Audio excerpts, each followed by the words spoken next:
One of the biggest obstacles artists face in the music game is access. Getting access to the people that can make it happen, or access to the information and resources you need to get to the next level. That's the key. That's why you need two of the biggest in the game on your side. Introducing J.R. Mckee, Boom Man. Welcome to the real industrial plug. You heard me? Yeah, so first of all, let's welcome everybody to, what me and Boom are calling the real industry plug. You know what I mean? Right. That's definitely, that's the perfect definition for what Boom Man is, for what I am. You know what I mean? Real industry plugs. We both been in this thing over a decade, going on 2 decades. Sure. You know what I mean? And so, when you're on here listening to us, know you're listening to people who are experts in this field and people who have been through the ringer. We've been through the highs and the lows. We took all the losses for y'all, so hopefully y'all don't have to take these same losses. For sure. You know what I'm saying? And so let's just start there. Real accomplishments. I think just give them a quick, rundown of who you are again and what you've done, because I'm sure we got some new viewers on today that really don't even know who you are. Because I see some comments where they say, the Joker. Who the hell is the Joker? All right, bet. So look, so I started my career 19 years old. You know what I mean? I was in Mississippi at the time, if anybody in here from Mississippi. And so I signed my first artist back in the MySpace days.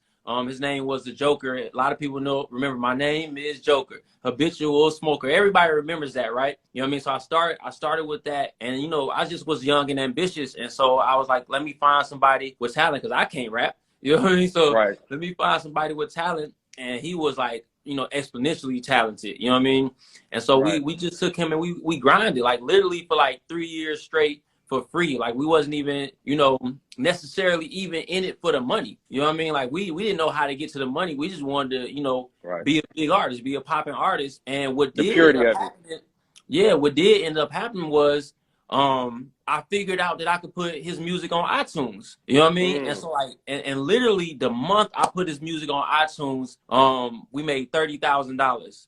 You know what I mean? What? The very first month on iTunes, we made $30,000, and my life ain't been the same since. Cause I can't, crazy. Bro. We was living in an apartment. We ain't had no money. We were broke as hell. Right. So when I seen that first 30 bands, what made you move to Atlanta? So that's the thing. When I seen that first 30 bands, I'm like, this shit is crazy. Then the next month it hit 30 bands.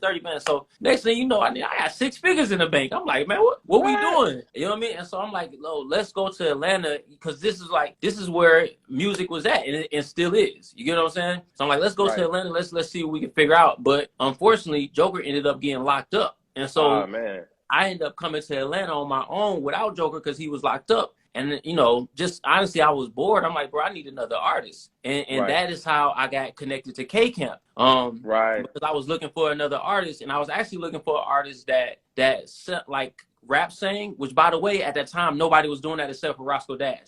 He was the only one doing it. Oh, shout out Roscoe Dash. Yeah, Roscoe Dash. He was the only one doing it, right? And so I was like, man, who else can sing this type of song? And so K-Camp had a song called All Night. I don't really know about you, but I can't party all night. So K-Camp had a song. So I'm like, shit, K-Camp. Yeah. So I'm like, shit, K-Camp may be able to do this. And so I linked with him. We got in the studio, made some records, and I was like, yo, this is the one. You know what I mean? And so I signed him. We did the deal, and just hit the road grinding. Like I was looking at the time, Rich Homie Quan had just popped off, and Travis Porter. So Travis was popping, Rich Homie Quan was popping. So I literally, I'm a student of the game. I watched how Charlie moved Travis Porter all through North Carolina.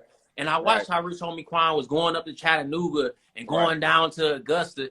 And I'm like, okay, we got to take K-Camp and move him through all these places. And so I did that. We ended up blowing up in Greensboro. We blew up in Greensboro, had a video. Carolina?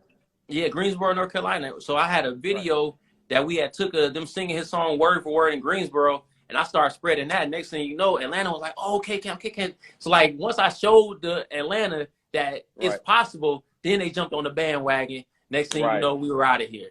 You know what I mean? And so, and so fast forward to more recent times, working at Alamo, I was there head of digital sales and revenue. We broke Ride Wave, we broke Lil Durk.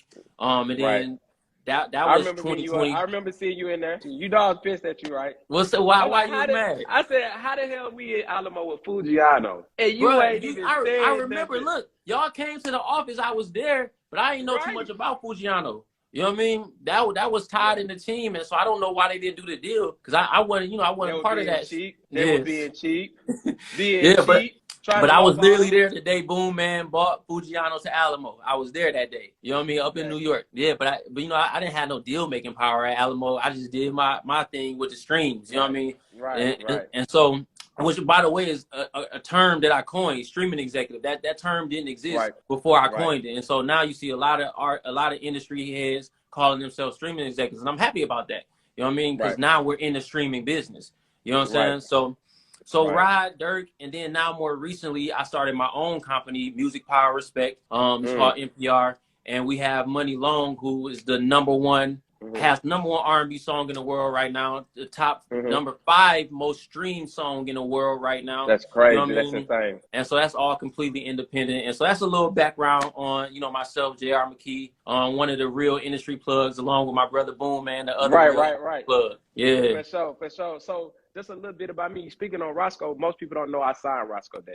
Yeah. So, it was a whole lot of drama back then. You get where I'm coming from? Yeah. I signed K on the track, who produced Swag Surfing. We produced Future Magic. And at the time, we produced Black Boy, White Boy for Travis Porter. And obviously, I was throwing parties at the same time with TJ, Fetty, Snap, Stephon. At that time, we had MMI going crazy, right? So we was throwing parties and throwing Charlie hit me up and wanted me to throw the mixtape release party for Travis Porter. I'm a different part too. And I was like, cool. They end up performing a song called All the Way Turned Up. I looked at TJ and said, oh, they got one with that. And TJ was like, that ain't even a record. It's this cat I know named ATL. You know what I'm saying? And I was like, at that time, I was an artist as well. So I was just like, man, we need to do a record. I want to do a record with home because he got a hit. So I said, can you link me? He said, yeah, I can link you. So TJ linked me with ATL, who happened to be Roscoe Dash. He was moving around with Travis Porter doing the All the Way Turned Up. But then he started complaining like, bro, I ain't even getting credit. They trying to run off with my song. Woo. And I was like, ooh, that's a tough one because I was cool. I was cool with Travis Porter and Charlie and all them because they had me throwing parties. They came down to Valdosta because I was staying in Valdosta at the time. And but I had a dream. And I had a dream that I signed Roscoe. Yo, you mean a real dream? You had a literal dream. I had a real dream that I signed Roscoe Dash. And the majority of my manifestations come from my visions or my dreams. I ain't calling myself no psychic or nothing like that. But I have visions, I have dreams, and then I just put them into action. And it's so heavy on my spirit, I know it's God sent. And I just put it into action. So I remember I had a house with everybody staying in the house. And I said, hey, man, I just had a dream that I signed Roscoe Dash. I'm finna sign Roscoe Dash, right? Yeah. So I called him and I was like, bro, what's your situation? He's like, bro, I ain't got no situation. They woo. And then I was just like, well, shoot, when you get a chance, I want to link with you. I want to do a deal with you. You know what I'm saying? I said, they not trying to sign you? He said, nah, they not trying to sign me. So I said, bet. So I end up kidnapping him when he got off the road with them. Took him down to Valdosta, put him in the studio with KE. They made Show Out. They made They made Show Out. They made a couple other records, right? And then we reproduced All the Way Turned Up. And KE was working with Soulja Boy at the time. So we put Soulja Boy on the record. And then, boom, All the Way Turned Up. Soulja Boy, you streamed it live at that time. It was you streaming. And that was the beginning of us, the Roscoe Dash movement, my career, the MMI movement. And at the same time, we had Swag Surfing going crazy. We had J Money first name, last name going crazy. Yeah. We had Young LA 36 O's going crazy. We had Travis Porter, Black Boy, White Boy going crazy. So then we had Future going. So we just had a whole run of the futuristic sound. And most people know me because we pioneered the futuristic sound in Atlanta at that time. So that's just a little bit of how I started. But then, obviously we went to the All the Way Turned Where We Turn Up Everywhere We Go, the Nay, the Beef It Up. Then I linked up with the Lights Global with the Juju on the beat. Me and my friends were Hotspot to help sign a Lil Pump. And then I had enough from doing the deal. We did a deal at Warner, a multi-million-dollar deal. I ain't gonna go into the details of that, but then I end up going my separate ways and starting Authentic Empire. Signed this white kid named North Sharp. Then Euro got it.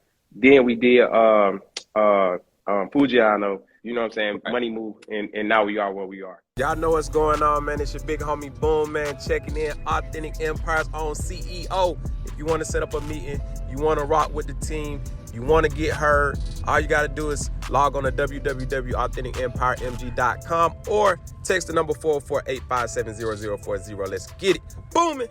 Hey, JR Mckee here. Listen, to all of my artists, managers, and executives, it's time to evolve into the streaming business. I'm the #1 streaming executive in the industry with over 30 platinum and gold records in the last 2 years alone. I've been teaching everybody how to do what I do. So if you're interested in breaking through in the streaming business, go ahead and enroll in my masterclass to join my Stream Team community. The link's in the bio. Or visit our website, thestreamteam.club. So that's just a little bit about me, a little bit about you. I'm skipping some stuff in between because I could be talking for an hour just